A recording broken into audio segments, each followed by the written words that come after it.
Hi everyone, in this video I'm going to show you how you can change the fonts on your Squarespace website. This is one of the steps in my Squarespace website checklist. If you haven't already got a copy of the checklist, I'll leave a link in the description box below and you can download a copy for free. If you're designing a website on Squarespace, you can follow along with all the steps and know that you've done everything on the back end before you launch your website. So to change the fonts on my website, the first thing I need to do is navigate to the Site Styles menu, and I can do that by clicking on this paintbrush icon in the top right hand corner. And once I'm in Site Styles, I want to change the fonts, so I'm going to click on the arrow next to Fonts. And this brings up my fonts panel. Now the first thing that we see in the fonts panel is the fonts that are currently in use on the website. So for the most part, you'll be using two main fonts across your whole website, and that is your heading font and your paragraph font. Currently, we have Adonis set as our heading font and Pontano Sans as our paragraph font. And there's a few different options on how to change the fonts. The first option is if we go into all font packs, and these are preset font packs that Squarespace have put together. And you have the option to choose either a serif font pack. So serif fonts are the ones that just have these kind of tails and decorative elements on them. They're a little bit more traditional. And all the fonts, the heading and the paragraph fonts in all of these packs are serif. You have sans serif as well. These fonts tend to be a bit cleaner and a bit more modern.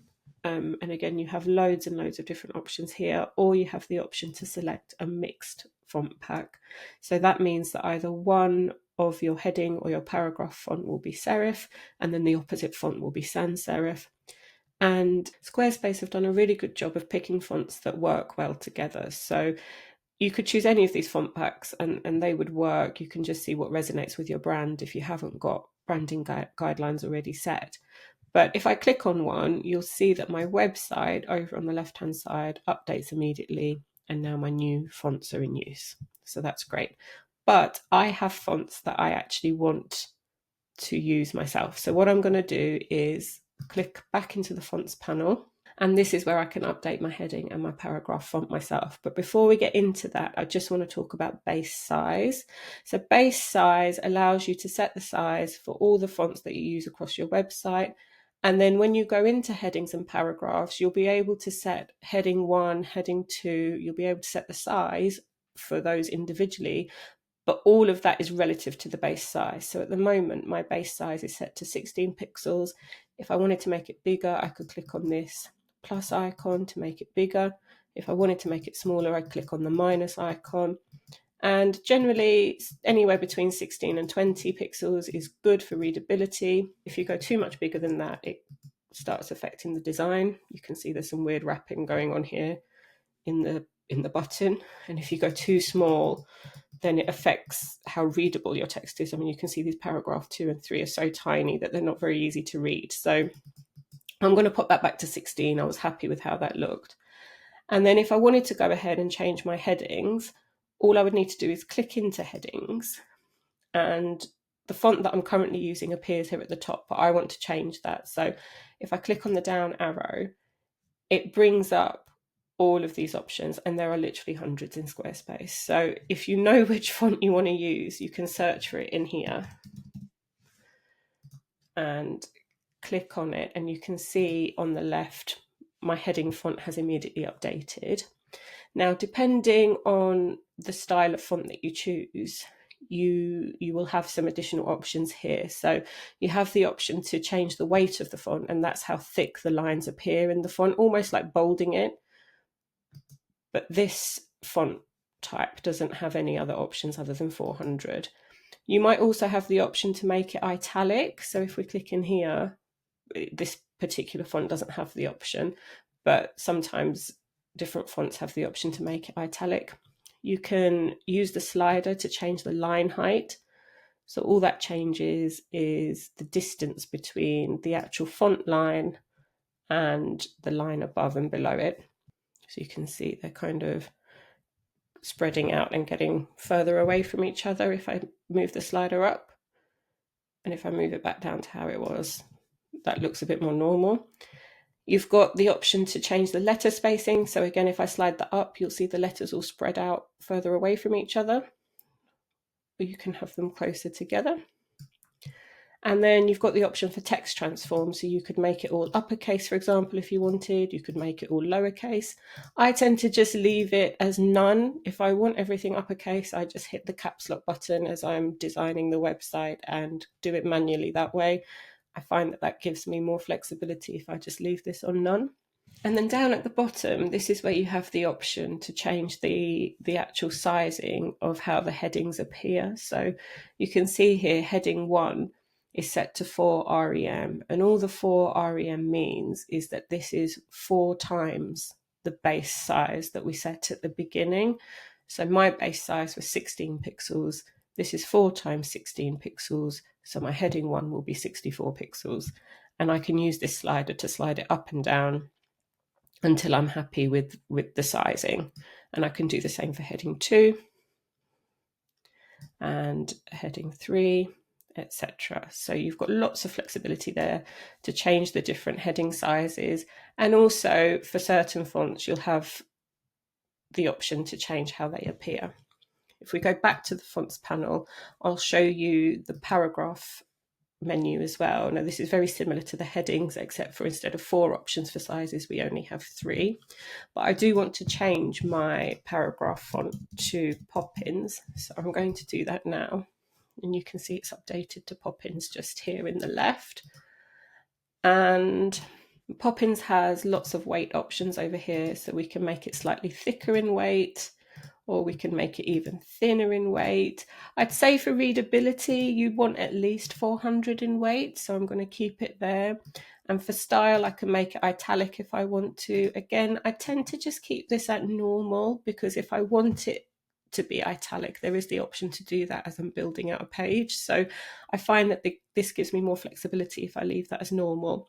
But just like the headings, we've got the option to adjust the line height, the letter spacing, and the text transform, and then also the sliders to adjust the size of your paragraphs. So that's great. That's my paragraph font set. If we go back to the fonts panel, the next option we have is to change the fonts that appear on our buttons. And I've set up the 3 different button styles just here. So let's take a look. So currently all my 3 buttons are set to PT Serif, which was my previous paragraph font. But I like my buttons to match either my heading or my paragraph. I think in this instance, my paragraph font is slightly easier to read than my heading font. So I'm going to go ahead and change all of those to Poppins. And you can see them updating just here on the left. That's great. That looks much more cohesive because the fonts match now and we haven't got anything that stands out, except I can see up here my button in my top navigation is a different font, but also it's all lowercase compared to these ones here, so they don't quite match, and I'll show you how to change that now. So if we go back into the fonts panel and we go right to this very bottom here and into assign styles, we have lots of different options here to assign a style to various aspects of our website. So right here at the top I can see header button is currently assigned a custom style, but I don't want that. I want it to match my other buttons, which are all Poppins. So I'm going to select Poppins and the font's updated, but it looks like it's in lowercase, and I don't want that. I want it to be uppercase. So now it matches to my primary, secondary and tertiary buttons a lot better. So that's good. That looks more cohesive. If I scroll down, I've set up another section here with another couple of blocks, and we have the option to change the fonts in these blocks as well.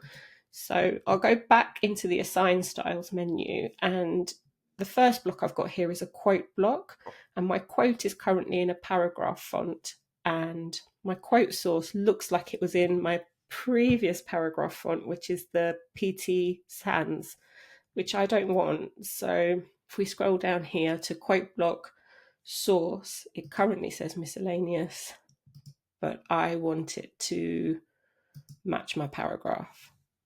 So I've managed to change it there. I could also set it to custom, and then I have the option to select a third font, a whole completely different font to what I had before.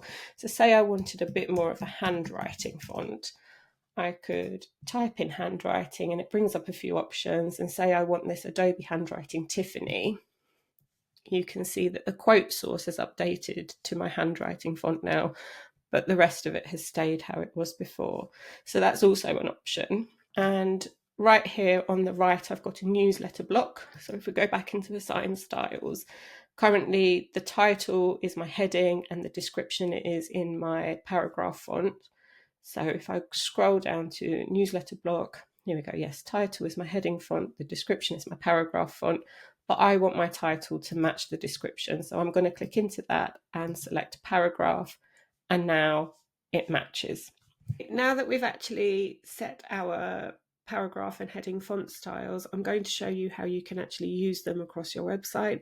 So first you need to click out of site styles and close that menu down.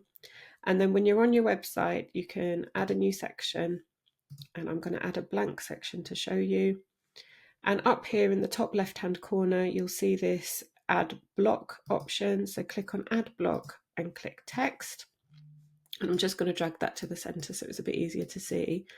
And in here, I can type my text.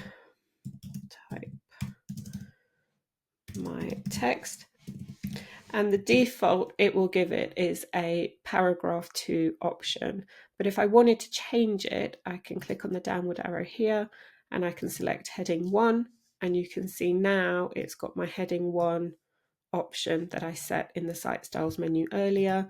I can change that to paragraph 3 and it will be really tiny. And say that's one of my text blocks, and say I wanted another text block for a heading here.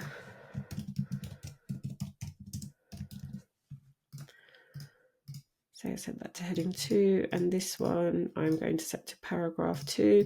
So you can see how kind of your section would come together now with your different text styles. And then I can add to that as well a button to click, again with the font that we've set in our site styles. So that's how you can use the fonts across your website. If you found this video useful, please remember to give it a like. Please also remember to subscribe to the channel so you don't miss out on any other Squarespace tutorials. I've left a link to my Squarespace website checklist in the description box below. You can download it for free if you're building your own Squarespace website. Thank you so much for watching, and I wish you all the very best with your website.